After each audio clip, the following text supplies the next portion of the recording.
Inter pass అయిన students కి practical learning and industrial exposure తో 100% ప్లేస్మెంట్ ఇస్తుంది ఐ క్రియేట్ డిగ్రీ కాలేజ్. నమస్కారం, వెల్కమ్ టు ఐ డ్రీమ్. ధర్మ మార్గం విత్ విజిత కార్యక్రమానికి స్వాగతం.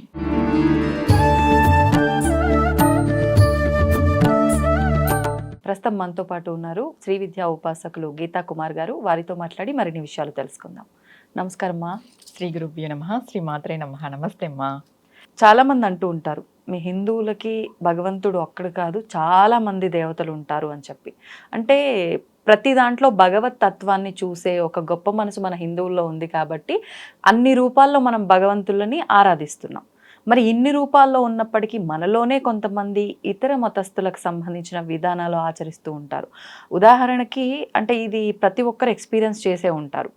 చిన్నప్పుడు అంటే ఒక 30 years, ఇప్పుడు 30-35 ఉన్న జనరేషన్ వాళ్ళకి సంబంధించి వాళ్ళ చిన్నతనంలో ఎక్కువగా ఏదైనా జ్వరాలు రావటము, అలాంటివి ఏదైనా ఇబ్బందులు, చిన్నపిల్లలుగా ఉన్నప్పుడు ఇబ్బందులు వస్తే ఖచ్చితంగా వాళ్ళ దర్గాల దగ్గరికి తీసుకెళ్ళి తాయెత్తులు కట్టించటము, వాళ్ళతో మంత్రించటము, ఇలాంటివి చేసేవారు. కొన్ని దగ్గరలో ఇప్పటికీ జరుగుతున్నాయి. అంతేకాకుండా కొంతమంది వాళ్ళ దర్గాల దగ్గరికి వెళ్ళి వీళ్ళు అక్కడ మొక్కుబళ్ళు కొన్ని మొక్కుకొని అవి మొక్కుబళ్ళు చెల్లించుకొని రావటము, అలాంటివి కూడా ఇప్పటికీ జరుగుతూ ఉన్నాయి. కొన్ని దర్గాలు ఫేమస్ అయిన దర్గాల దగ్గరికి వెళ్ళి. ఎందుకు మరి మన దాంట్లోనే ఇంతమంది భగవంతులు ఉండంగా ఎందుకు ఇతర వాళ్ళని మనం ఆరాధించటము అనేది చాలా మందిలో ఒక సందేహం ఉంది. ఈ మధ్యకాలంలో నాకు ఒకరిద్దరు చెప్పారు, అసలు ఏంటి ఇది, దీని గురించి మాట్లాడండి, కనుక్కోండి అని చెప్పి. అందుకోసమని అడగటం జరిగింది. వివరణ ఇవ్వండి. మంచి విషయం అడిగారు. పూర్వం ఎలా ఉండింది అంటే, ఈ మత కలహాలు అన్నీ అయిపోయిన తర్వాత, అంటే ఈ బ్రిటిష్ వాళ్ళు మనల్ని పాలించి వాళ్ళని మనం తరిమి కొట్టేసిన తర్వాత అందరూ సమానము, అందరూ ఒకటే. అప్పుడు ఎలా ఉండింది అంటే, మన దేశాన్ని కాపాడుకోవడం కోసము అందరూ కలిసికట్టుగా వర్క్ చేసి మన దేశాన్ని కాపాడుకొని వీళ్ళు ఐకమత్యంగా ఉన్నారు. రాను రాను మన దేశంలోనే కలహాలు వచ్చేసాయి. అంటే ఒకరంటే ఒకరు పడుకోకున్నట్టు. ఇంకొకటి, మన దేశం గొప్పతనం అయితే ఏంటి అంటే అందరినీ ఆదరిస్తుంది. ప్రతి ఒక్కరు కూడా మన దేశంలో వచ్చి ఉండొచ్చు, బ్రతుకుతున్నారు కూడా. చెప్పాలంటే భారతదేశం ఎందుకు గొప్పదంటే అందుకే గొప్పది. ఇప్పుడు వేరే కంట్రీస్ లో చూస్తే ఆల్మోస్ట్ వాళ్ళకి సంబంధించిన వాళ్ళే ఉంటారు. ఇప్పుడు జరుగుతుందిలేండి, ఇండియా నుండి మనం కూడా వెళ్ళి అక్కడ జాబ్స్ చేసుకోవడం అంతవరకే. కానీ స్థిరవాసం అనేది తక్కువ. మన దేశస్తులు వేరే దేశానికి వెళ్ళి స్థిరంగా అక్కడే ఉండిపోవడం అనేది తక్కువ జరుగుతుంది. కానీ వేరే దేశస్తులు ఇక్కడ వచ్చి స్థిరంగా ఉండిపోతున్నారు. ఇంతకుముందు ఏముండేది అంటే, ఈ ఇల్లు సందుల్లో ఉంటారు కదా గల్లీలలో, వాళ్ళందరూ ఈ ముస్లిమ్స్, హిందూస్ ఇలా ఉండడం ద్వారా ఏం జరిగేది అని అంటే, ఇంటి పక్కన ఉండే వాళ్ళు ఉంటారు కదా, ఎవరైనా ఇప్పుడు మీరు అన్నట్టుగా మన హిందూ వాళ్ళ ఇళ్ళల్లో ఒక పాపకో బాబాకో బాగలేనప్పుడు పక్కన ఒక వేరే వాళ్ళు ఉంటారు, వేరే మతస్థులు ఉంటారు. ఈ వీళ్ళకి ఉన్న సంబంధం ద్వారా ఏం జరిగేదంటే, ఒకవేళ వాళ్ళకి ఏదైనా తెలిసి ఉంటే, సరే నేను మీ పాపకి దిష్టి తీస్తాను, ఇలా తీసుకోరా నా దగ్గరికి అంటే వీళ్ళు దిష్టి తీయడము, లేదంటే వాళ్ళకి తెలిసిన విద్య ఏదైనా పిల్లల పైన చూపించి వాళ్ళకి తగ్గేలాగా చేయడము. లేదు అని అంటే కొంతమంది అస్తవాస్తు అంటాం మనం, వాళ్ళ చేతి నుండి ఏది ఇచ్చినా కూడా తగ్గిపోవడం అనేది జరుగుతుంటుంది. మన అంటే అన్ని వాస్తులలో అస్తవాస్తు కూడా ఒకటే అని చెప్దాం. ఇలా పూర్వం ఉండింది. ఇప్పుడు ఒకరికి అండర్స్టాండింగ్, వాళ్ళిద్దరికి అండర్స్టాండింగ్ ఉన్నప్పుడు, వాళ్ళిద్దరి మధ్యన ఫ్రెండ్షిప్ ఉన్నప్పుడు, ఏదోలే పక్కింటి ఆవిడ చేసింది అని చెప్పి అది నమ్మకం ఏంటి, వాళ్ళ ఫ్రెండ్షిప్ అయిన నమ్మకంతో వీళ్ళ పిల్లలకి చేస్తారు. అలా అని ఆవిడతో చేయించుకొని ఇంకా ఆవిడ లేనప్పుడు కూడా మన వాళ్ళు ఏం చేస్తున్నారు అని అంటే, ఏదో అక్కడికి వెళ్తేనే తగ్గుతుంది, వాళ్ళ చేతుల మీదుగా చేస్తేనే తగ్గుతుంది అనేది అపోహ చెప్పాలంటే. ఇప్పుడు మనకి చాలా మంది దేవుళ్ళు ఉన్నారు, మన దేవుళ్ళని మొక్కడానికే మనకు టైం సరిపోదు. ఇప్పుడు పక్క దేవుళ్ళు మనకి ఎందుకు? అదే కదా చెప్పాలంటే. మన పిల్లలకి ఎవరికైనా జ్వరం వచ్చిన హనుమాన్ టెంపుల్కి వెళ్ళండి. హనుమాన్ టెంపుల్కి వెళ్ళి కొంచెం సింధూరంతో అర్చన అష్టోత్తరం చేయించుకొని వచ్చి ఆ సింధూరం ధరించడం ద్వారా కూడా మనకి ఈ రోగాలు అనేటివి నయమవుతాయి. ఇక్కడ ఏం జరుగుతుందంటే, ఈ సందుల్లో అంటే ఇళ్లల్లో వాళ్ళ ప్రాంతాలలో ఉండే వాళ్ళ ఫ్రెండ్షిప్ బట్టి ఇది వచ్చింది. ఇప్పుడు పూర్వము అందరూ బాగా కలిసి ఉండేటోళ్ళు, ఇరుగు పొరుగు కూడా, పెద్దగా భేదాలు గొడవలు అనేటివి తక్కువ. అప్పుడు ఇది నడిచింది. మీ పిల్లలకి ఏదైనా బాగాలేకపోతే వీళ్ళు చూడడం, వాళ్ళ పిల్లలకి ఏదైనా బాగాలేకపోతే. కానీ ఇదేమైపోయిందంటే, వాళ్ళు లేకపోయినా మన వాళ్ళు చేస్తేనే తగ్గుతుంది అనే ఉద్దేశంతో ఈ దర్గాలకి, మసీదులకి వెళ్ళడం అనేది కరెక్ట్ కాదు. నీకు ఎవరైనా ముస్లిం ఫ్రెండ్ ఉన్నారు, ఏదైనా ఒక సలహా ఇచ్చినారు, తీసుకో, ఫ్రెండ్ ఉండి ఓకే. మీకు ఏదైనా మంచి బాండింగ్ ఉంటే. అంతే తప్ప ఒకవేళ నీకు ముస్లిం ఫ్రెండ్స్ లేరు, ఎవరూ లేరు, కానీ నువ్వు తీసుకెళ్ళి మీ పిల్లల్ని తీసుకెళ్ళి అక్కడికి వెళ్ళి చూపిస్తేనే తగ్గుతుంది అనడం అంత కరెక్ట్ అయిన విషయం కాదు. మనకు దేవుళ్ళు ఉన్నారు. అంటే ఇక్కడ ఇది చెప్తే మత కలహాలను రేపట్టే విషయం అయితే కాదు. జనరల్గా మనకున్న గొప్పతనం ఏంటి, అందరిలోనూ భగవంతుని చూస్తాము, అందరి యొక్క స్వరూపం కూడా ఒకటే పరమాత్మ అనేది మనందరికీ తెలుసు. పరమాత్మ అంతా ఒకటే, లేదని చెప్పలేదు. అవతలి వాళ్ళు కూడా నీ మతాన్ని అంతే గౌరవించాలి. అవును, అది అవతలి వాళ్ళు కూడా నీ మతాన్ని అంతే గౌరవిస్తే నువ్వు కూడా వాళ్ళని గౌరవించు, తప్పు లేదు.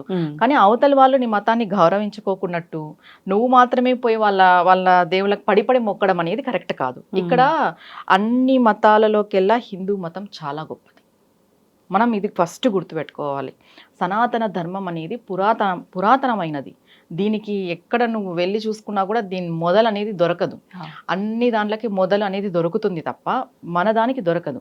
ఎందుకంటే ఇది చాలా చాలా పురాతనమైనది. దీన్ని మనం కాపాడుకోవాలి. అట్లని నేను పక్క మతస్థులను కించపరచండి, వాళ్ళతో స్నేహం చేయొద్దని అని చెప్పట్లేదు. స్నేహం చేయి, వాళ్ళని గౌరవించు, అవతల వాళ్ళు మన మతాన్ని కూడా గౌరవించేలాగా ఉంటారు. ఇప్పుడు ఈ తాయెత్తుల విషయం ఏంటి అంటే నమ్మకమే, కానీ ఆ నమ్మకం అనేది మన దేవుళ్ళ పైన పెట్టినా కూడా జరుగుతుంది. తప్పు లేదు, నువ్వు అక్కడికి వెళ్ళి నువ్వు చేయించుకున్నావు. కానీ ఇక్కడ వాళ్ళే మనల్ని ఇప్పుడు క్వశ్చన్ చేస్తున్నారు. మీరే మా వరకు వచ్చి తాయెత్తులు ఇవన్నీ కట్టించుకుంటున్నారు, మీ దేవుడు మీకు పని చేయడా అని. ఈ స్టేజ్కి మనం వచ్చాం. ఎందుకు వచ్చాము? మనం అతిగా నమ్మడం ద్వారా. వాళ్ళు మనల్ని రెస్పెక్ట్ చేయకపోయినా కూడా మనం వాళ్ళ దగ్గరకు పోవడం ద్వారా. ఇప్పుడు చాలా మంది క్వశ్చన్స్ వింటున్నాం కదా, ఏం మీ దాంట్లో దేవుళ్ళు లేరా, మీరు ఎందుకు వస్తారు మా దర్గాలకి అని మాట్లాడుతున్నారు. మనమే ఛాన్స్ ఇస్తున్నాం వాళ్ళు మాట్లాడడానికి. కరెక్టే. వాళ్ళు మన మతాన్ని గౌరవించినప్పుడు మనం కూడా వాళ్ళ మతాన్ని గౌరవించాలి. ఇంకొక విషయం ఏంటంటే అన్ని మతాలలోకెల్లా, అన్ని సాంప్రదాయాలలోకెల్లా మన హిందూ సాంప్రదాయమే గొప్పది, పురాతనమైనది. మనం దీన్ని కాపాడుకోవాలి. ఒక హిందువుగా పుట్టినప్పుడు మన యొక్క మన ధర్మాన్ని కాపాడుకోవడం. మన దాంట్లోనూ చాలా మంది దేవీ దేవతలు ఉన్నారు, మన దాంట్లోనూ ఈ దిష్టి తీసే వాళ్ళు ఉన్నారు, మన దాంట్లో కూడా తాయెత్తులు యంత్రాలు ఇచ్చే వాళ్ళు కూడా ఉన్నారు. మీకు ఇప్పుడు దానికి అలవాటు పడి ఉంటారు అనుకోండి, పక్కన అక్కడికి వెళ్ళడం అనే దానికి అలవాటు పడి ఉంటారు. ఒకసారి బ్రేక్ చేయండి, బ్రేక్ చేసి ఒకసారి మన దేవుళ్ళను కూడా మొక్కండి. పరమాత్మ అంతా ఒకటే, ఇక్కడ లేదని చెప్పలేదు, కానీ మనకు రెస్పెక్ట్ కూడా అవసరం కదా. ఇప్పుడు మనం అన్ని మతాలు ఒకటే, అన్ని దైవాలు ఒకటే అనే దాంట్లో అనకూడదు కూడా. ఎందుకంటే మన మతం గొప్పది, మన సాంప్రదాయం గొప్పది. మన హిందూ సాంప్రదాయానికి ఏది సాటి రాదు. ఇది ప్రతి ఒక్కరు కూడా దృష్టిలో పెట్టుకొని ఏం చేయాలి అని వాళ్ళు తెలుసుకోవాలి. ఇది విషయం ఇప్పుడు ఎవరి వ్యక్తిగత విషయం. నువ్వు ఇలా చేస్తున్నావని క్వశ్చన్ చేయడానికి కూడా లేదు చెప్పాలంటే. అది వాళ్ళు తెలుసుకోవాలి. నేను హిందువుని, నా ధర్మాన్ని నేను కాపాడుకోవాలి, నా ధర్మం పైన, నా దేవతల పైన నాకు నమ్మకం ఉండాలి అని ప్రతి ఒక్క హిందువు తెలుసుకోవాలి. ఇప్పుడు ఇంకొకటి, భగవత్ ఆరాధన చేసేటప్పుడు ఖచ్చితంగా పువ్వులు లేకుండా మనం పూజ చెయ్యము. తమలపాకులు ఇలాంటివి ఖచ్చితంగా పూజల్లో మనం ఉపయోగిస్తాం. ఇలాంటివి అమ్మేవారు కూడా ఎక్కువగా ముస్లిమ్స్ కనిపిస్తున్నారు. చాలా వరకు పువ్వుల మార్కెట్లలో ముస్లిమ్సే ఎక్కువగా ఉంటారు. కొన్ని దగ్గరలో, అంటే ఆలయం ముందరని కాకుండా కొన్ని దగ్గరలో పువ్వులు అమ్మే వాళ్ళు ఎక్కువగా వాళ్ళే ఉంటారు. అంటే వాళ్ళ దగ్గర నుంచి పూలు కొనుక్కొచ్చుకొని పూజ చేయటం ఎంతవరకు కరెక్ట్ అంటారు? అందరూ బతకాలి అమ్మాయి, అందరికీ జీవనాధారం. ఇప్పుడు నేను ఇంతకుముందు ఏం చెప్పాను, భారతదేశం చాలా గొప్పది. ఎందులో గొప్పది? బతుకునివ్వడంలో గొప్పది. ఇంకొకటి, ప్రతి ఒక్కరు కూడా ఈ దేశంలో అంటే భయం లేకోకున్నట్టు స్వేచ్ఛాజీవులుగా బతుకుతున్నారు. నాది అనుకున్నట్టుగా ఇక్కడ ఏం భయం లేదు. పక్కన కంట్రీస్కి వెళ్తే ఎలా ఉంటుందో మనకు అందరికీ తెలుసు. వాళ్ళ సిస్టమ్ కానీ వాళ్ళ రూల్స్ కానీ ఎలా ఉంటాయో. కానీ మన దాంట్లో ఏంటంటే స్వేచ్ఛ. మనం ఫస్ట్ పోరాడిండేదే స్వేచ్ఛ కోసమే. బానిసతత్వం ఉండకూడదు అనే దానికోసమే మనం పోరాడిండేది. ఇప్పుడు మన దేవాలయాల ముందు వాళ్ళు పూల వ్యాపారం చేయకూడదా అంటే చెయ్యొచ్చు, తప్పు లేదు. వాళ్ళతో కొన్ని తీసుకెళ్లి దేవుని దగ్గర పెట్టకూడదా అనడం ఎక్కడా లేదు. ఎందుకు అనంటే మనం ఏం చెప్తాం, మన సాంప్రదాయంలో, మన హిందూ సాంప్రదాయంలో ఏం చెప్తాం, ప్రతి ఒక్కరిలోనూ భగవంతుని చూడాలి అని చెప్తాం. ప్రతి ఒక్కరిలోనూ భగవంతుని చూడాలి అన్నప్పుడు అక్కడ హిందూ అమ్ముతున్నాడా, ముస్లిం అమ్ముతున్నాడా, క్రిస్టియన్ అమ్ముతున్నాడా అనే విషయం పక్కన పెట్టేస్తే అక్కడ ఒక జీవుడు అమ్ముతున్నాడు. నువ్వు అక్కడికి వెళ్ళి కొనడం ద్వారా ఆయనకు ఆ డబ్బులు ఎంత అవసరమో ఆ రోజు మనం వాళ్ళకి హెల్ప్ చేసినట్టే తప్ప వాళ్ళతో కొనకూడదు, కొని తీసుకెళ్ళి భగవంతుడికి పెట్టకూడదు అనేది ఎక్కడా లేదు. ఎందుకంటే పరమాత్మ అంతా ఒకటే. మనం మన సాంప్రదాయంలో ఏం చెప్తాం, ప్రతి ఒక్కరిలోనూ భగవంతుని చూడాలి అని చెప్తాం. అలాంటప్పుడు నువ్వు ప్రతి ఒక్కరిలోనూ భగవంతునే చూడాలి. అక్కడ ముస్లిం అనే మతాన్ని చూడకూడదు, నువ్వు క్రిస్టియన్ అనే మతాన్ని చూడకూడదు. నువ్వు అక్కడ ఒక జీవుణ్ణి, భగవంతుని చూసి వాళ్ళ దగ్గర తీసుకొని పోయి మన దేవాలయాల్లో భగవంతునికి సమర్పించవచ్చు. ఓకే, సంతోషమ్మా, ధన్యవాదాలు. నమస్తే అమ్మా. And for more videos, Please subscribe to iDream channel. Subscribe to iDream Media. Please subscribe to iDream. Please subscribe to iDream. Please subscribe iDream. And please subscribe to iDream. For more videos, subscribe to iDream.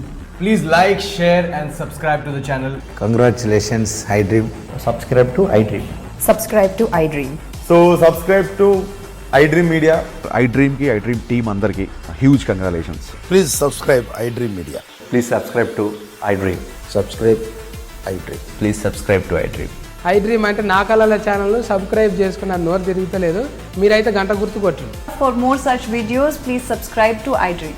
Subscribe to iDream. Please subscribe to iDream. Please subscribe iDream Media. Please do subscribe to iDream. Please subscribe to iDream Media. For best entertainment and information, please subscribe iDream. And don't forget to subscribe to iDream.